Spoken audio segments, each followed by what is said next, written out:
Good evening, everybody. Good evening. Welcome. I'm Captain Jim Sharp. My little wife Meg here. We're here at the Sail Power Steam Museum, the world famous Sail Power Steam Museum, finest maritime museum in Rockland. Yeah, I know. There's only one maritime museum in Rockland, but that doesn't take the bloom off the rose. We are so fortunate to be located here on the property of the old Snow Shipyard. Hallowed grounds indeed. Wonderful turf right here. Uh, well, it's the shipyard dirt. We stand on the shipyard dirt, hollowed shipyard dirt here anyway. One family in Rockland back in the 19th century. They built more vessels, hauled and repaired more vessels, owned a whole fleet of working schooners, more than anywhere else in Rockland, anywhere else in Maine, and most of New England. Well, it's really a phenomenal record. How could this have happened anyway? Kick back, put your feet up, and I'll try and tell you a little story about the Snow Shipyard. After retiring from 50 years in the windjammer business, running four of the largest and the most famous of the schooner fleet here, my wife and I, well, we were traveling all over the world. We were out for a Sunday retirement drive one day in May in Maine, and a friend recommended we take a casual look at this property at the south end of Rockland. The old Snow Shipyard property, oh my God. Outward Bound was here, and it had abandoned it just 4 years ago. Nobody seemed interested in this property. The more I looked, the more attractive it became. When I researched it, the more of an unusual opportunity it became. I have always wanted a museum. Kind of had a crazy idea. Nobody gets a museum. Nobody builds a museum. Well, I said to Meg anyway, what do you think? Do you think do you think we should consider this at my age, for crying out loud? She said, well, why would you not? Well, that was all it took. I instantly flunked out of retirement and purchased at 75 years of age the property at 75 Mechanic Street. And we established the Sail Power Steam Museum. It's now a five-star museum. And that was 16 years ago. And I have not found time to sit down and put my feet up and lie and brag. Now that should be tipped. There it goes. Something wrong with my button I pushed here. Welcome, Zoomers. This is the Captain's Quarters number 34. My wife and I here have been doing this. Number 34, isn't that amazing? It's amazing we've had all these done for us. All of these old captains down here, these are all captains of the Windjammers, the Penobscot Bay Windjammers. The fleet of Windjammers out of Camden and out of Rockland, a motley looking bunch, but it's really amazing to get them all together for a photograph like that. It's a very unusual opportunity. I'm there in the front row. And Doug Lee is there. And Doug, I feel sorry. He was going to join us for this program, but I guess he became busy with something else. He is a good researcher, and he knows a lot about the Snow Shipyard. But maybe he'll come and join us another time. Well, we'll continue on here. What we're doing, if you'll sit back, relax, pull your shoes off, I'll spin you a yarn about a yard long. This yard, the Snow Shipyard, was the hub, the center of all activity when Rockland was the fourth largest seaport in the United States. Just look at this busy waterfront. There's a Carolyn Gray, a little brigantine or a half brig or whatever they call it, right there in the foreground. A funny looking little tugboat there, and all the way around to a little schooner way over on the right-hand side. Steamboats up on the railway and a big schooner up on the railway. They're working. Oh, what a busy waterfront.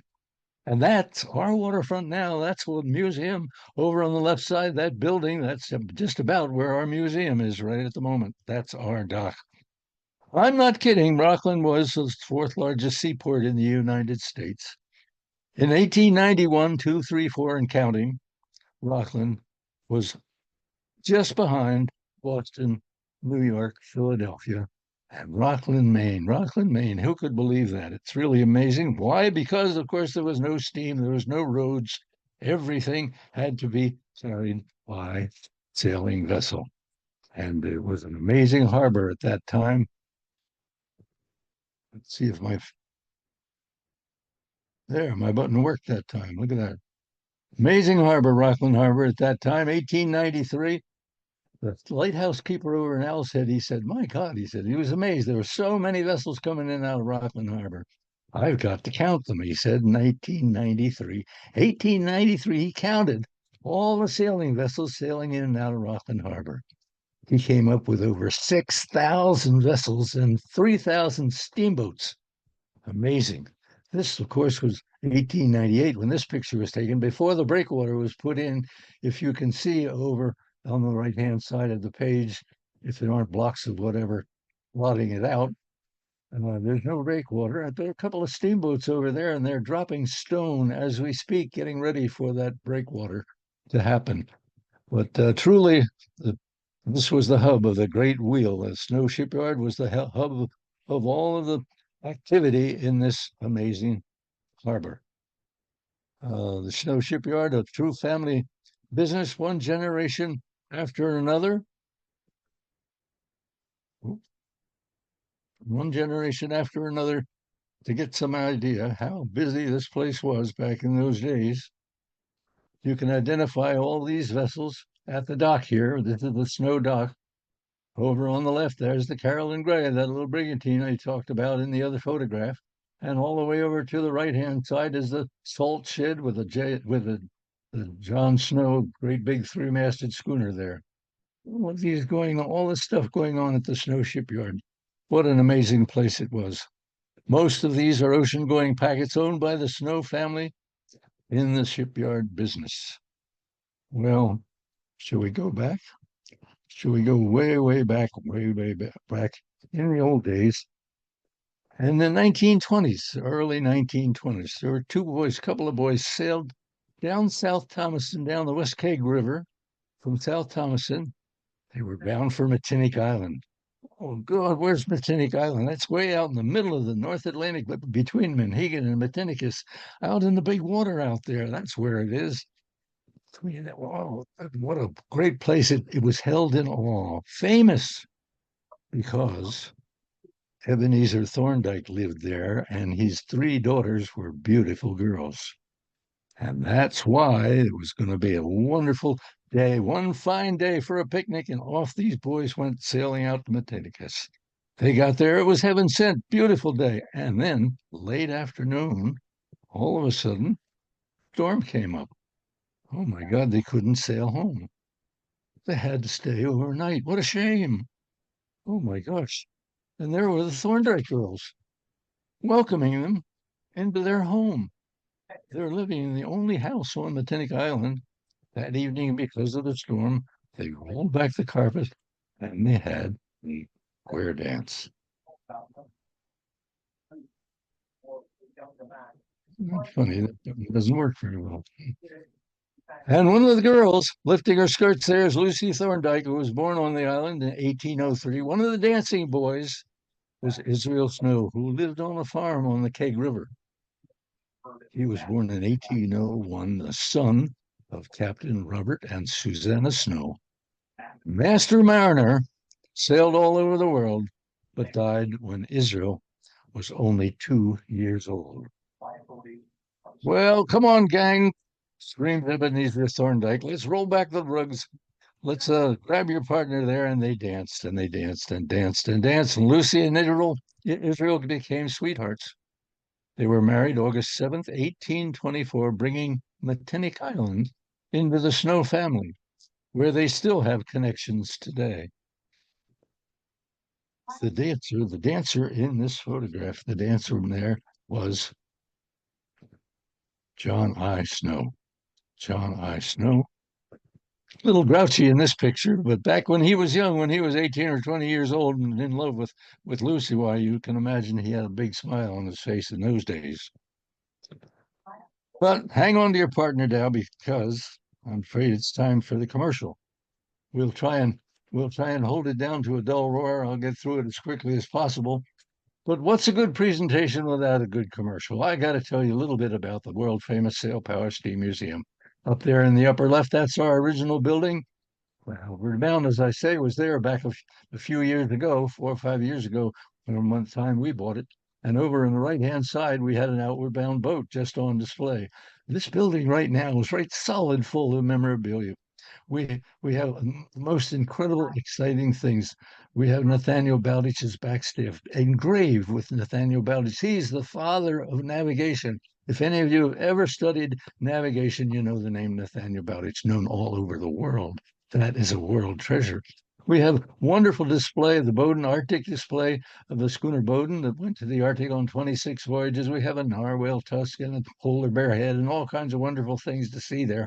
We have a steam house full of steam engines, and we have the dynamite pistons, jewelry building shop, and all kinds of great things to see. We wanted a little more ambiance in the museum on the parking lot outside, so we decided we'd take a schooner that was given to us back in 2019 and we would put it in the parking lot. It's a great schooner. You can go up aboard there. You can have your picture taken at the wheel.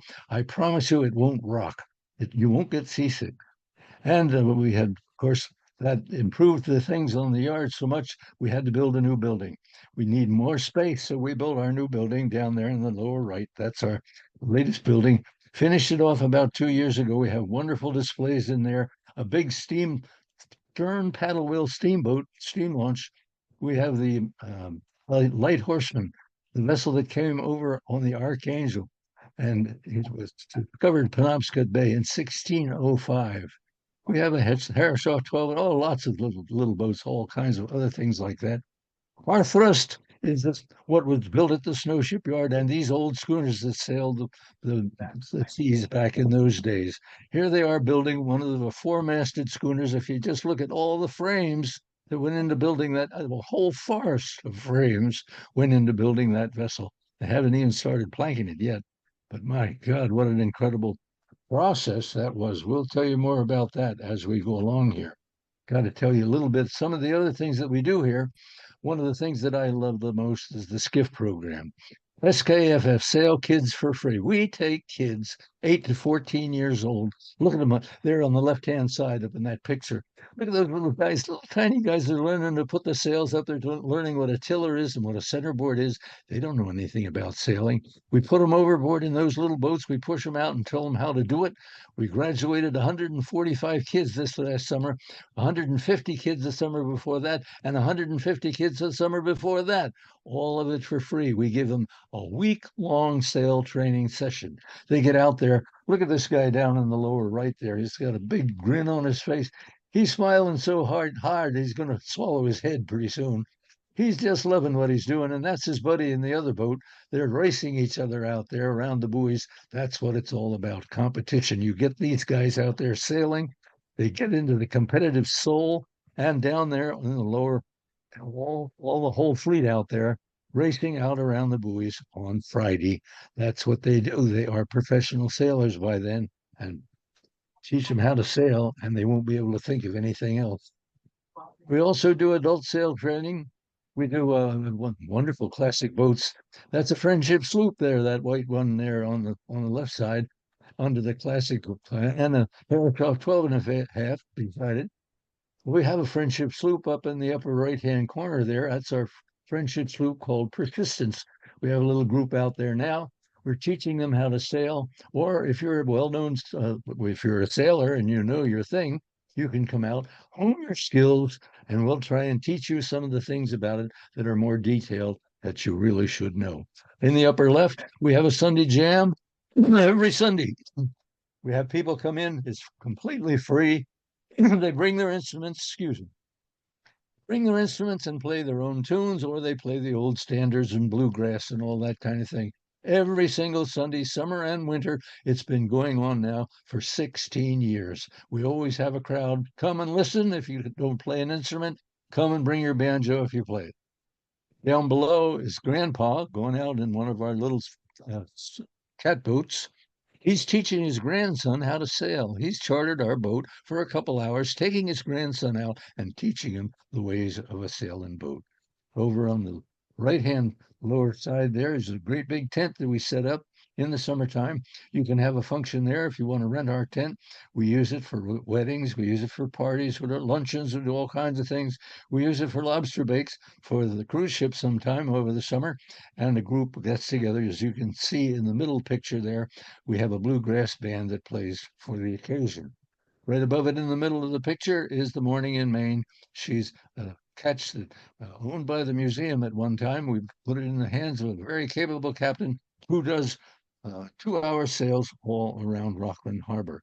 And that's just some of the things we do at the Sail Power Sea Museum. And I want to thank you for watching. We can't do it without you, and we certainly welcome your participation. We're looking for volunteers, always looking for people to help support our skiff program and everything else like that. But enough of that. Now, back to the project at hand right here.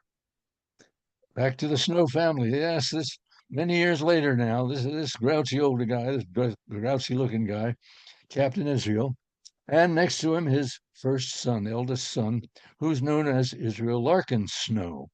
He was born in 1829 and died just before the turn of the century in 1899. These two men, it was him and him, he and him, that made the generational connection to the sea. It came when young Larkin Snow was 24 years old, and he's captain of a little bark, a beautiful little bark called the Jenny Pitts. The Jenny Pitts, he's on a voyage around the world, 1853 to 4, delivering cargo all over the world. And his older sister, Lavinia Snow, went aboard for most of that trip. And she wrote reams about the little bark. She was quite taken with it all. Lavinia was a strong, opinionated spinster. You don't want to mess with that lady. My God, she'll clean you up. She joined the ship in California, where Larkin Snow was holed up for a little while delivering cargo. She did it by traveling south from Maine by sailing vessel to the canal zone, and then rode a donkey by herself, rode a donkey across the isthmus. That's the way to do it back in those days, and caught another sailing ship up to San Francisco, where she joined her brother on the little bark, Jenny Pitts. Already on his way around the world, she went for the rest of that voyage.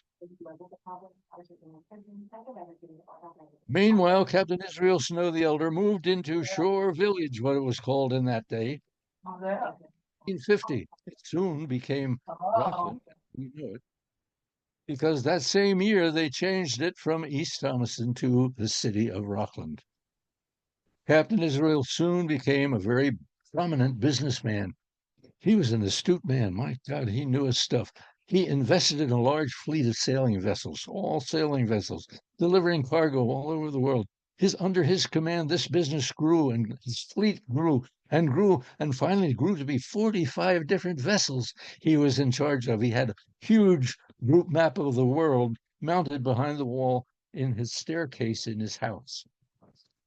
And here he kept track of all the snow vessels. The reports came to him one after another in that period between 1850 and 1875.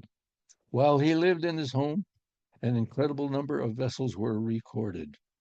His reputation spread, and in 1853, Captain Israel Snow was commissioned to oversee the towing of the clipper ship Red Jacket from Rockland to New York. That was quite an honor to be in charge of that vessel. She was the biggest vessel ever constructed in Rockland up to that time, and she was the fastest extreme clipper in the world. And ask anybody in Rockland if that isn't true. He was the pride of the city. Quite an honor to do this. He, with one of his tugboats, towed her down to New York, fitting out for the epic record-setting voyage to Liverpool in 13 days and 1 hour from New York, and 50 minutes. Well, it might have been 55 minutes. In 1853, this is a record crossing which still stands today. No one has beaten that record. Now, let's see. Somewhere near a decade later, after son Larkin Isaac Larson Snow completed that 2-year voyage around the world in the little pits there. The adventurous young guy continued his career. He became captain of a vessel called the Fanny Keating. Fanny Keating, he in 1862 was unloading cargo in New Orleans, and according to the family lore, Rockland Marine Railway came up for sale. It was bankrupt, and it was going to be auctioned. And my God, Larkin got wind of this, so he contacted his father. He says, hey, Dad, can't you get out there and purchase that for us, to purchase that for the Snows? We need that facility. So he sent a communique off to him. But my God, it's just 2 weeks before the auction. And in the middle of the Civil War, communication was slowed way down. Would the communication reach in time for the auction? Well, fortunately it did. And it didn't take Israel Snow very long to make up his mind. On March 26th, 1863, Captain Israel was the proud owner of the Rockland Marine Railway Company. Snow family put in a bid of $4,000 and were successful in acquiring 2 marine railways. There they are, the both of them. That started the Snow business venture, shipbuilding and ship repair. Israel Snow decided when the repair work was slow, they would turn around and build new vessels. And there it is, right over on the left-hand side there, new vessel in socks. You can see her frame sections, top timbers, and everything sticking up in the air there. They're putting together a vessel already. They just bought the place and they're doing it already. I can't believe it. They put up a sign. They posted a menu showing a haul-out fee, $10 plus $5 for the lay days. 3/4 of a day labor with 1 man is $1.13. 3 days labor with 2 men is $6.10. For $22.23, you can have your vessel hauled out on our railway, bottom cleaned and fixed up and ready to go back in the water again. Some days have changed. They also had a chandlery which sold timber and ship timber and supplies to other vessels and to other businesses, shipbuilders and so on. Here they were. Captain Isaac, he had the vessel. They were in business. By God, they were in business. 2 vessels at the same time up on the railway. In 1863, during that 1 year, that's the year they bought it. They bought it in March. That's the year they bought it. 18 vessels came on that railway, and they worked on them, repair and rebuilding and all that kind of thing. Oh my God, it's just absolutely amazing. Over on the right-hand side, there's another schooner laying at the dock waiting to get on the railway. And in between, you can see a vessel in stocks. If you can look closely, you can see they're setting up frames there. That they're building a vessel at the same time they're hauling 18 different vessels on the railway on that first year. And they finished that vessel in that first year. Was that vessel the Capt? I don't know. We'll have to find that out here pretty soon. The original Snow family shipyard now, aside from the repair work on 18 different vessels, which is the bulk of their business, when eventually Israel Larkin took over in years to come, he was destined to build 45 new sailing vessels right here on this facility. We're going to go back, though. We're going to worry about just the vessels that were built during Captain Israel's tenure. These vessels, God, there were 15 vessels he built in 12 years. In March, under the command of the old captain there, they launched the first vessel, the two-mast schooner called Capt. It means great landing place in American Indian. 88 feet long, 150 tons, $10,000. This was the first vessel, the beginning of the Snow fleet of ships. This schooner was destined to earn for the owners many times her cost over a lifespan of 48 years. Surely a long time for a vessel to live back in those days, and a very successful vessel. During the first 12 years, as I say, they built 15 large commercial brigs, barks, and schooners. 15 vessels built at the shipyard. some of them more than one vessel a year. They stacked them up on the beach and built two at once. Whew. Israel was quite a man, more than one a year.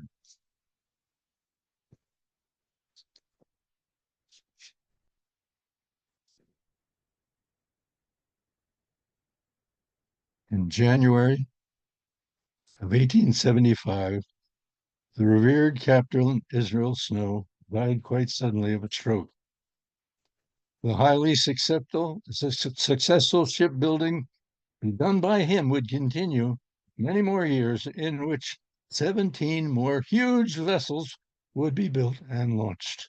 The management of the yard passed immediately down to Israel Larkin Snow. And most of these vessels were added to the Snow fleet under the auspices not only of Larkin, but also the descendants of the Snow family. His son, John I. Snow, took over the yard of powerhouse of energy, a powerhouse of ingenuity, an amazing man. Israel Dade Snow was part of the unit, and of course, Richard Snow, he was part of the unit. All of the Snow family took over the yard and were very successful. Well, don't want to get ahead of ourselves. Let's see what happened to those 15 vessels the original old Captain Snow had built.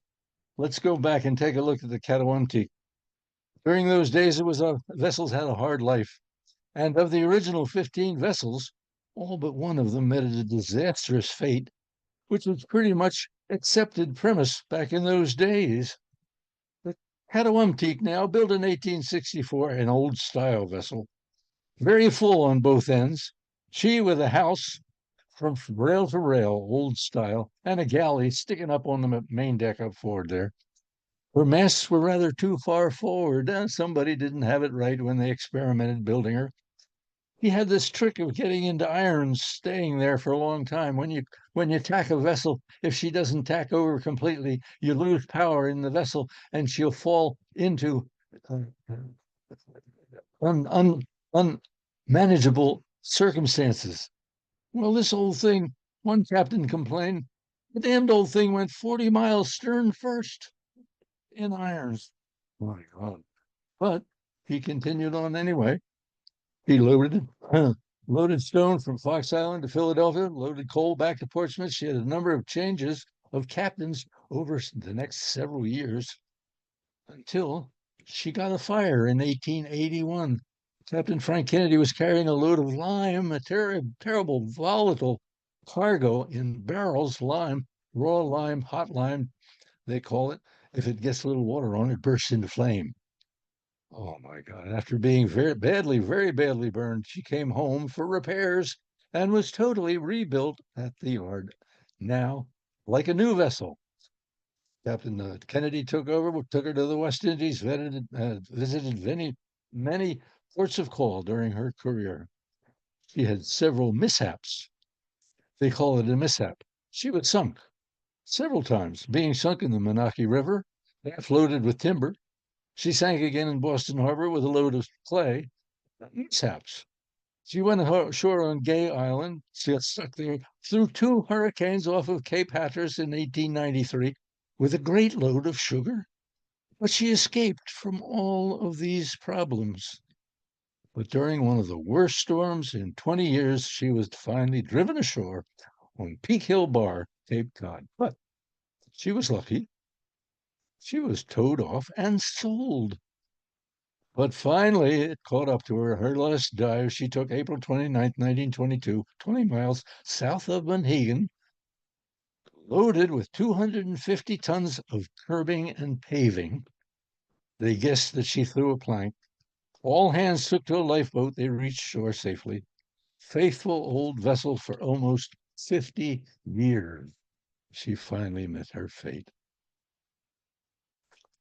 And of course, she made more money than she ever made more money for owners than she ever cost in the very beginning. 1 year later, they launched their second vessel, the Bedabedek, which is an Indian word meaning head of the bay. Stoutly built vessel she was, lasted only 18 years, was wrecked coming back from the West Indies with a full load of cargo of coconuts. You wouldn't think she'd go down with a cargo of coconuts, but she did. That same year, they built another vessel in 1865. They completed the Alfred Keene. The Alfred Keene, one of the finest molded built vessels, well built, ever constructed in this city. She was assured of being a fast vessel, a responsive vessel. She had a very active, exciting, lucrative career. For 30 years, she sailed for the Snow family. When in March in 1895, she struck Trinity Ledge up in the Bay of Fundy, Nova Scotia. It was low tide, and she filled on the flood tide. Well, they have 50-foot tides in the Bay of Fundy. Bear that in mind. Here she sunk at low tide, and the tide is coming. What are the crew going to do? Well, they took to the rigging as the tide rose. Up the rigging they went. They went further up the rigging as the tide came on, further up the rigging until 3 o'clock in the afternoon. They only had 20 feet of the masts sticking out of the water. Here they were hanging on to the topmasts up there for all they could do to keep from going into the, as darkness fell. Then finally, they all night long they clung. Daylight finally came. They were exhausted, but they were still clinging. A tug from Yarmouth came, and the crew was rescued, all except for one guy, the mate, Charles Davis of Rockland, coming down off the rigging, made a misstep, getting onto the tug and was killed himself. The only mishap. She was bound from Rockland to New York. Why she was so far off course was never explained. Again, a sad ending for a beautiful vessel. Next, next in line, right away, they built another vessel, the J.B. Litchfield. She was acquired by the Snows for their fleet. So little history has been found. She was lost in Nantucket Sound in 1867 while sailing for the Delaware breakwater. Her epitaph reads, leaking badly, unable to free the water. On June 10th, 1867, men pumped and pumped and pumped until waist deep in the water. Litchfield capsized and sunk. All hands jumped overboard except the mate and the cook. They were trapped below. So ends the saga of the J.B. Litchfield. I'm going to take a little thing for my throat here. The next vessel built by the Snow family was the brig M.C. Haskell, 1866. Built from the molds of the Keene, same vessel as the Keene. She was the fourth vessel to be built by the Snows at the South End Marine Railway.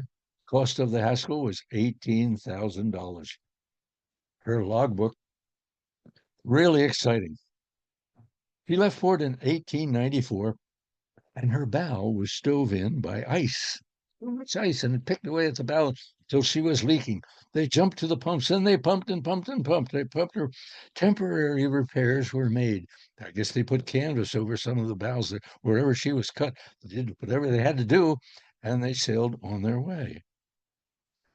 And the logbook stopped there. She disappeared. They thought she was lost. Late that year, 1894, loaded with salt, her flag at half-mast, she was found drifting, abandoned. No deaths on board, no bodies there. Not a soul could be found, but the flag was stuck at half-mast. Why?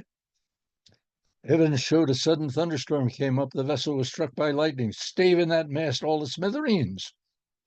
But no news of the crew. Never was found.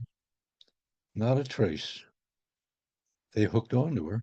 They brought her home, and in 1896 she was retopped, new decks, new ceiling, recaulked, practically a whole new bottom at the Snow Shipyard, now first-class condition all over again.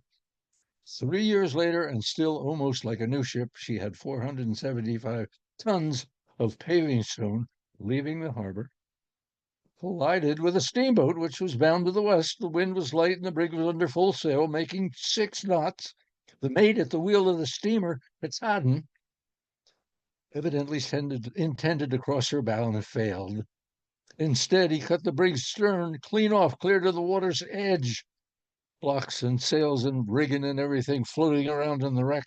A passing tug gave their crew over, and the crew of both boats went to work throwing 25 tons of paving stone overboard, raising her stern up out of the water enough to keep her from sinking.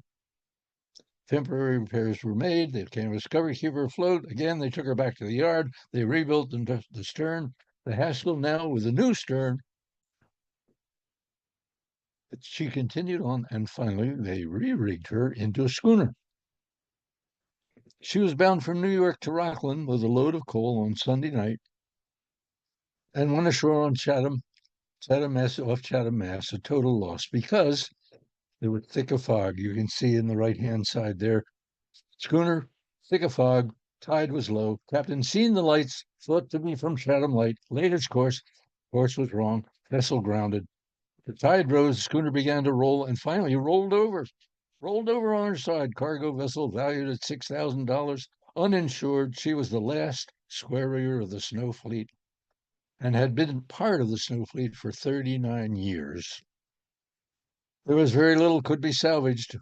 The mate and the cook had gone to their cabin to get a few things. They were leaving when the vessel lurched. The mate, carrying his bag of clothes, got caught. He tried to get out through the skylight, but it got entangled by a rope at his feet, preventing his escape. So ends the poor old Haskell. The next schooner, I tell you, this yard is amazing. They're just cranking out new boats all the time. The next schooner, the Frank Jameson, launched in 1867 from the Snow Yard. Fifth vessel since they started in 1862. She became part of the Snow Fleet. 10 years later, in November, she went ashore on Smith's Island near Cape Charles, Virginia, and went to pieces. The press thought it was hardly worth mentioning. Her log tells it all. She had loaded ice in Rockport. That was Ice Village, Rockport. She was bound for Richmond, Virginia. And those lost on board were the captain, mate, cook, and 2 seamen.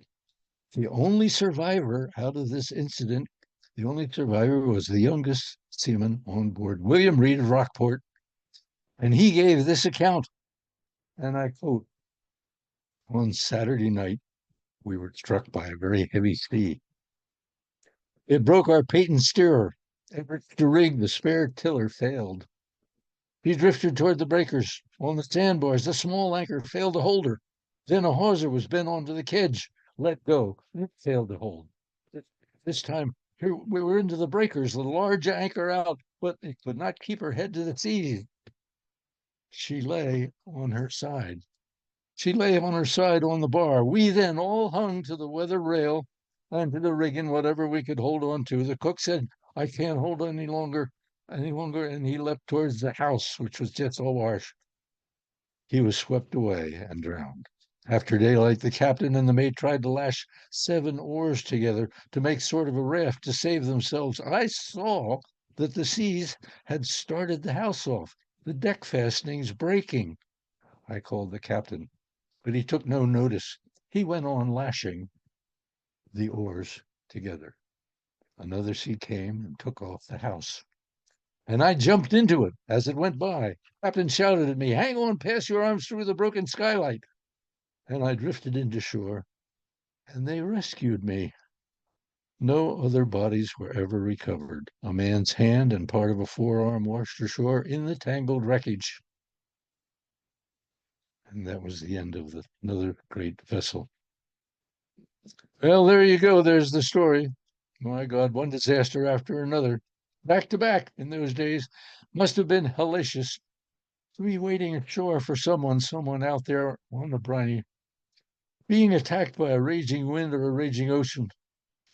Unimaginable, and still the yard built new, and now for brigs.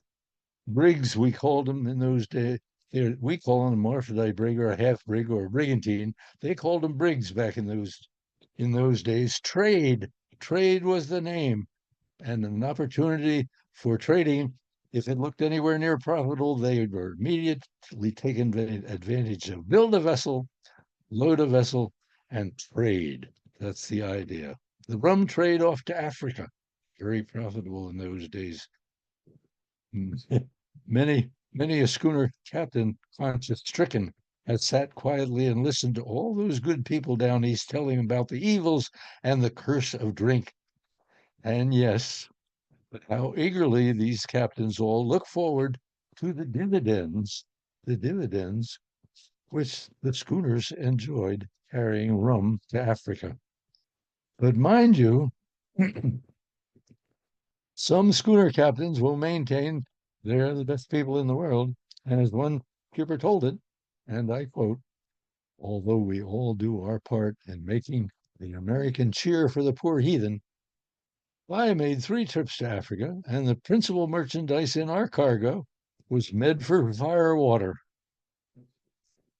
Brigs are the name of the game. With this new possibility looming, the Snow family cranked out 4 new brigs, built one right after another, sometimes 2 at a time. It was common to make a dozen or more stops outside the surf line along the beach on the west coast of Africa.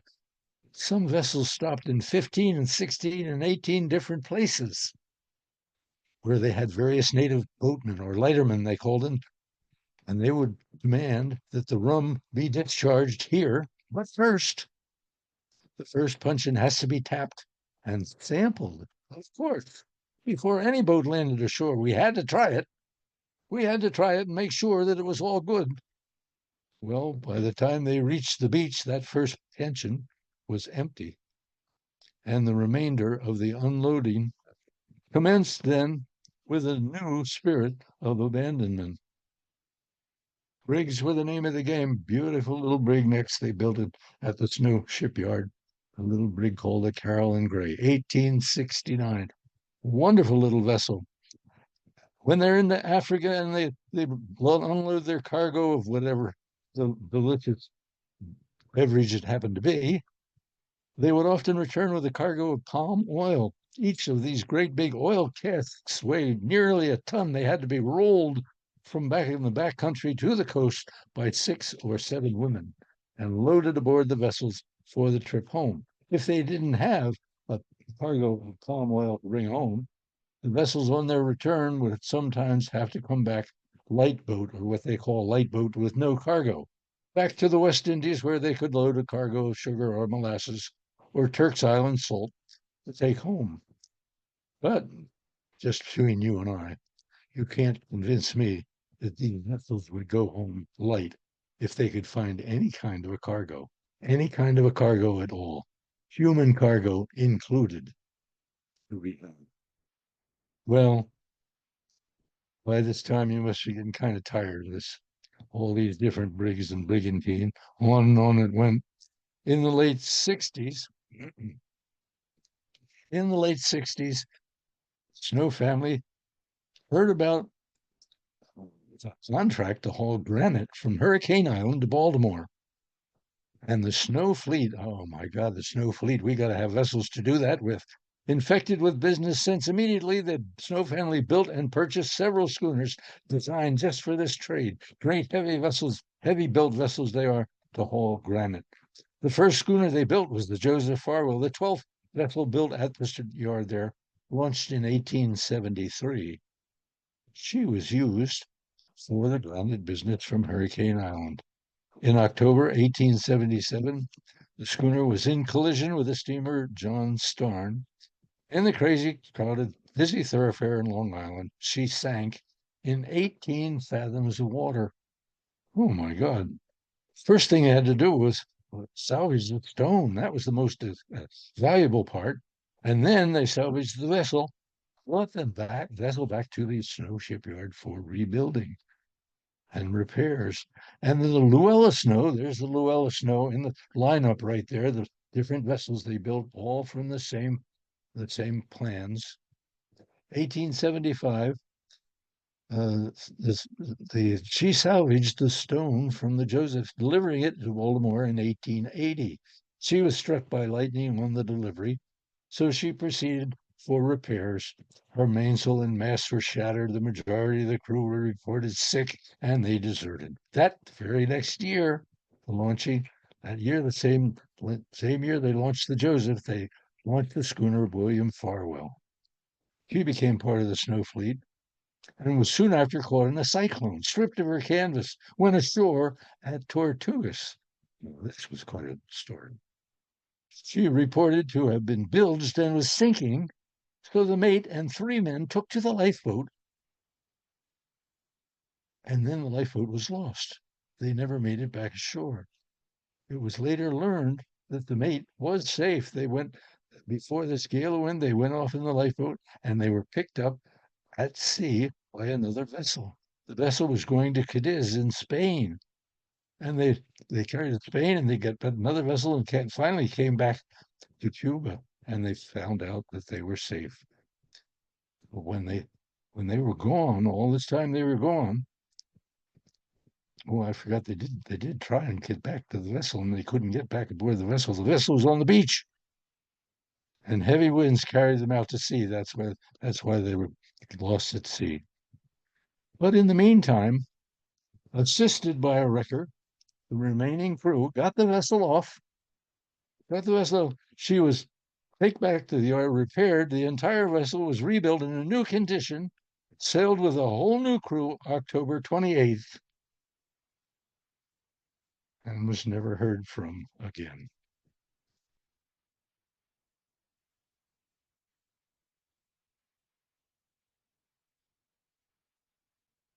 When Captain Larkin Snow passed in 1899, the yard continued with John I. Snow, seen here smoking his joyful cigar, which he did most profusely. He was lying in his bunk one time, and he got a piece of advice, a piece of advice from his father. Now, his father, of course, was Captain Israel Larkin Snow. And he was the first commander, master of the Richmond. He was the first skipper of the Catawampic and the first skipper of the Jenny Greenbank.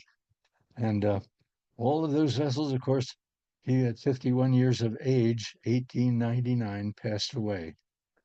And John I. Snow was on the Methodist in Tampa, unloading from a voyage. Lying in his bunk, he heard his father's voice. His father, in no uncertain terms, said, "You lazy oaf, get out of your bunk. You're on watch." And that was his last communique with his deceased father. And the work went on and on. That's not to speak of the repair work, which was profuse all the time. 18 new documented brigs, brigantines, and schooners were built. 2, 3, and 4 masters up until 1999. 1919, I'm sorry. 1919. And an amazing amount of vessels there were. These are the vessels that they built in uh, the next group of 18 vessels. And so all of these, it's interesting. Look at all of these vessels. This one's wrecked. This one's lost. That one's capsized. Going down the list, ashore on Mona Island, wrecked by the gone on a lee shore, overdue, broadside and had no insurance, so on all the way down. Every single vessel except one died in a disaster. The one that didn't die in the disaster, 1902, the William Bisbee became a pirate ship. She became a circus, uh, visiting curiosity in St. Petersburg, Florida. Anyway, she was the only one that got a berth of a creek somewhere and finally rotted away. All of the rest of these vessels met some sort of disasters, and 19 from their launching, 19 of these vessels, it was the heart of the Snow fleet of ships right there. Now, on top of that, all the work that they did on these vessels, they bought and sold, they built and rebuilt, they restored, they repaired, they worked on so many fantastic vessels, and they wrecked quite a few of them too. but it was truly an amazing family business, a wonderful asset to the community. The the old Snow Shipyard. Here's an early picture of it. Take a look around town. You don't see a tree practically. Practically no trees back in those days. Everything went in the stove or went into the yard for building ships.